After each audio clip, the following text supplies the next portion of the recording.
Neste vídeo queremos dar uma interpretação gráfica ao somatório de convolução e posteriormente à integral de convolução, que é o caso em tempo contínuo, para a definição que foi obtida neste vídeo. A definição está aqui.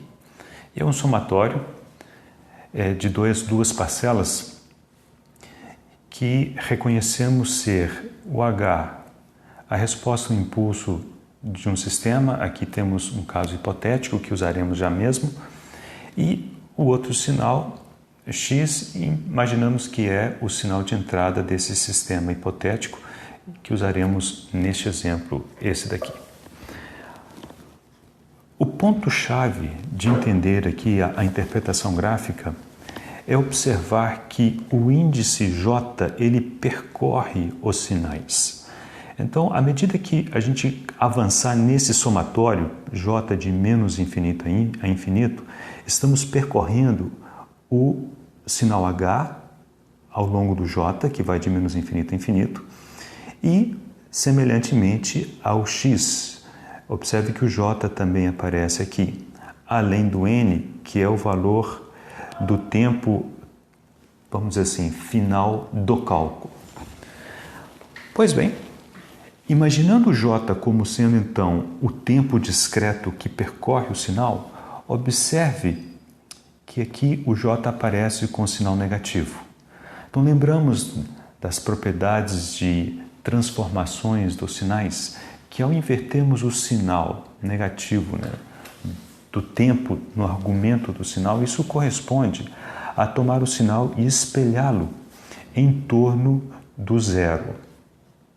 Como é o caso do x, tomamos esse x e espelhamos ele em torno do zero para obter x de menos j. Este sinal em azul aqui é x de menos j, sendo que o x de n está aqui. Observe que n aqui, menos j, aqui eu mantive j só para vocês acompanharem pela fórmula, mas aqui eu poderia ter escrito n menos n, que o espelhamento é o mesmo. Muito bem, então queremos calcular, por exemplo, este somatório aqui, que é o somatório de convolução. Observe, para n igual a zero. Então, num determinado valor de tempo final de cálculo, n, no caso aqui eu escolhi zero, esse somatório se transforma assim. Então, j de menos infinito a infinito, h de j, x, n é zero, então ficou zero aqui, menos j. Então, como é que a gente faz essa conta? Esse sinal h de j aparece aqui copiado, sem nenhuma alteração, e o azul é x de menos j, é esse sinal espelhado que aparece aqui. O que essa fórmula diz é que devemos fazer o produto desses dois sinais e somar os seus valores. Ao fazer o produto, vemos que o único produto não nulo é esse valor aqui, x de zero com h de zero. Para cá, os valores de h são zero, então, independente do que exista aqui, o produto é zero. E para cima, os valores todos desse sinal são zero, o que vier aqui, o produto é nulo. Portanto, a única parcela diferente de zero aqui é x0, h0, que no caso é 1 vezes 1. Então, esse é o valor do somatório de convolução para o instante n igual a zero.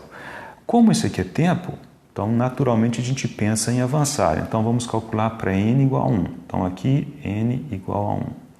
A diferença é que agora aparece um 1 aqui no lugar do n, então é 1 menos j. Ora, então, que alteração precisamos fazer a esse sinal para atingirmos o x de 1 menos j?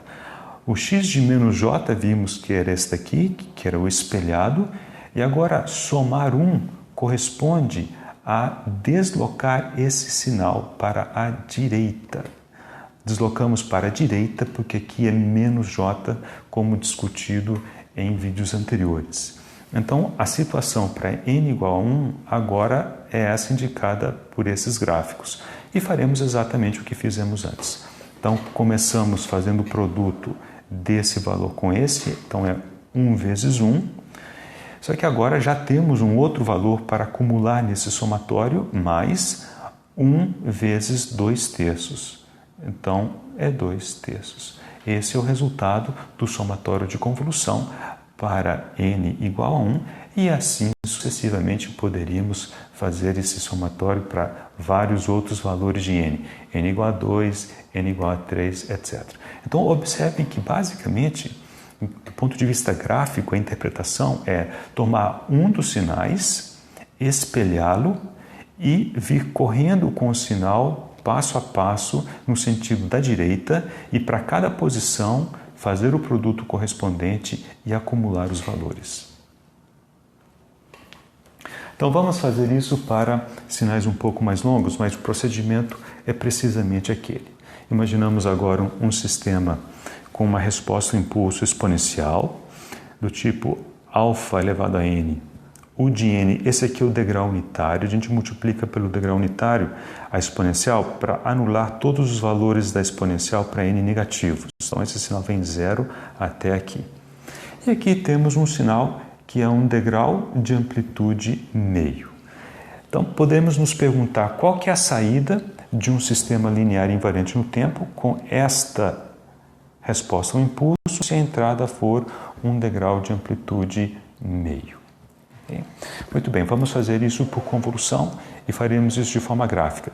Então, aqui eu copiei o sinal de resposta ao impulso e agora nós vamos espelhar este sinal e corrê-lo passo a passo ao longo deste sinal, somando, multiplicando primeiro os valores e depois acumulando para cada passo. O resultado já está aqui. Eu peço que vocês acompanhem este resultado à medida que eu graficamente for passando por esses valores aqui à esquerda. Então, vamos selecionar este sinal.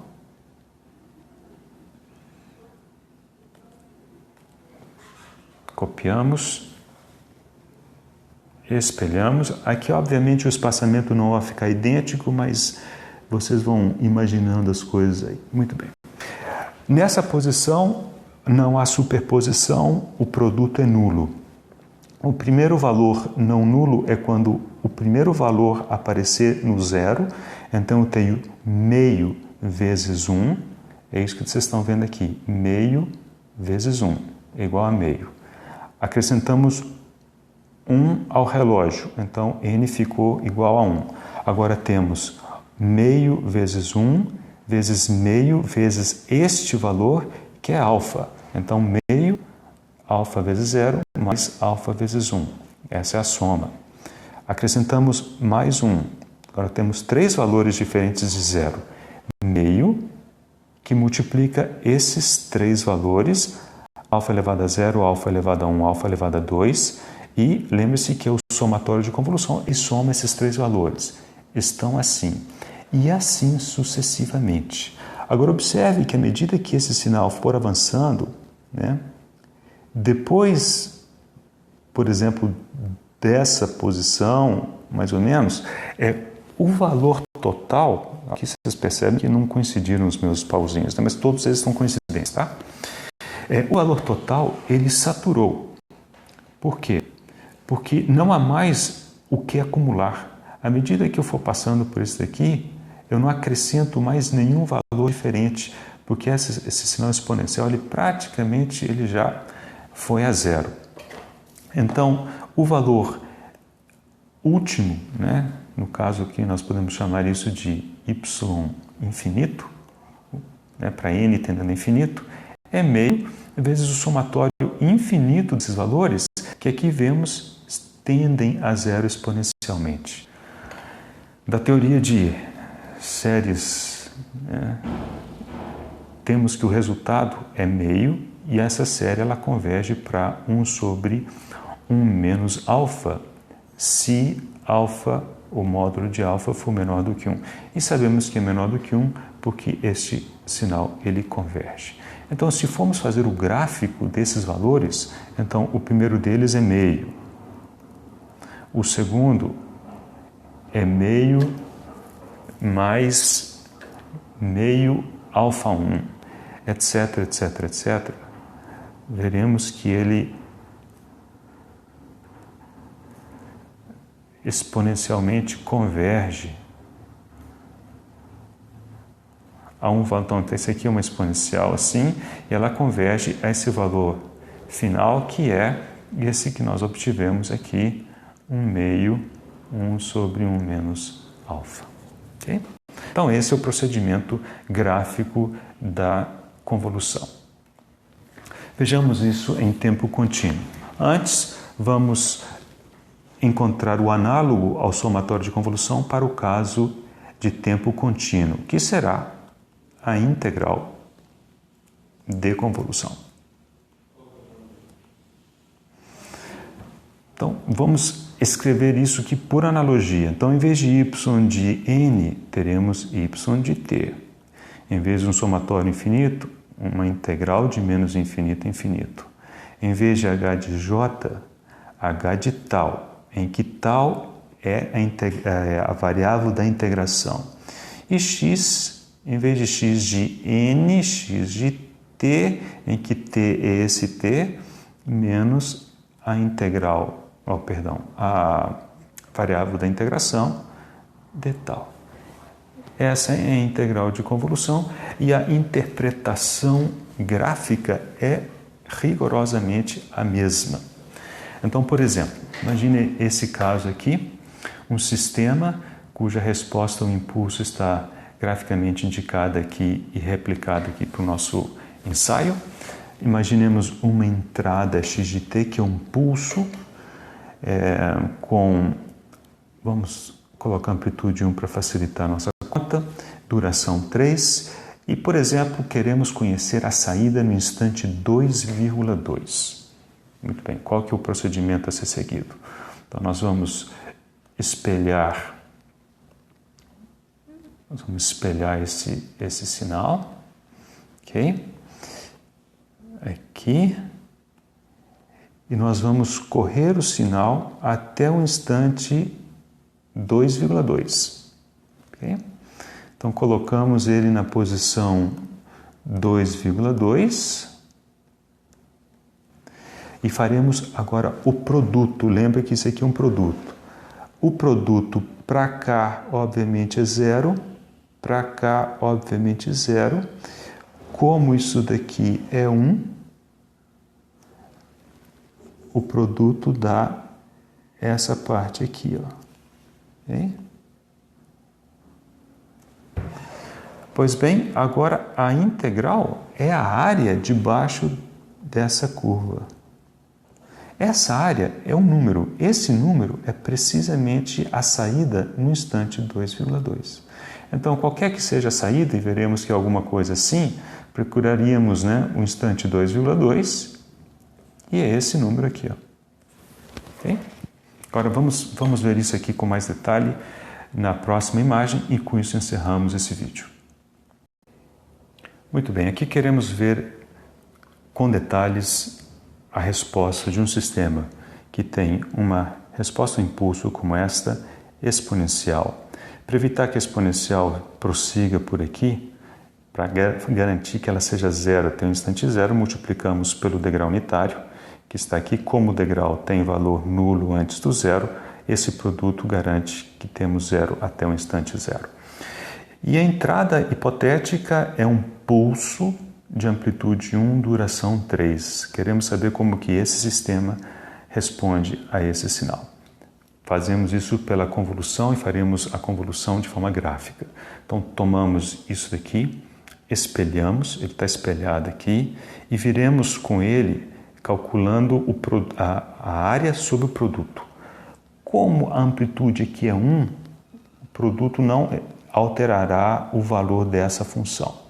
Então, note que numa situação como essa, por exemplo, o produto é nulo. Então, estamos do lado de cá da resposta. E ele será nulo aqui também. Esse já é o último valor nulo e ele corresponde a esse ponto de tempo igual a zero. A partir daqui há uma área, o valor dessa área é o valor dessa curva nesse ponto de tempo. Então observe que essa área começa a aumentar, aumenta, até esse ponto a área aumenta. Esse ponto é esse daqui, tempo igual a 3, que é exatamente o tanto que a gente percorreu aqui, a duração desse pulso. Observe que a partir desse momento, a área debaixo do produto dessas duas funções começa a diminuir. Diminui, diminui, diminui, diminui, diminui, menos, menos, e isso diminui de maneira exponencial, até o ponto em que não mais o produto é praticamente zero e não mais a área para calcular, para acumular. Então, o comportamento efetivamente é dado por uma resposta como essa e fisicamente é o que a gente imagina. Então, se imagina um circuito RC em que a gente capacitor inicialmente descarregado, aplicamos uma tensão por algum tempo, o capacitor carrega, depois de um certo tempo curto-circuitamos a entrada, a fonte, né? E aí o capacitor descarrega pelo resistor, por exemplo. Então, vemos que graficamente a convolução é verdadeiramente a operação matemática de um sistema LIT, né? Entre a sua resposta, o impulso e a entrada.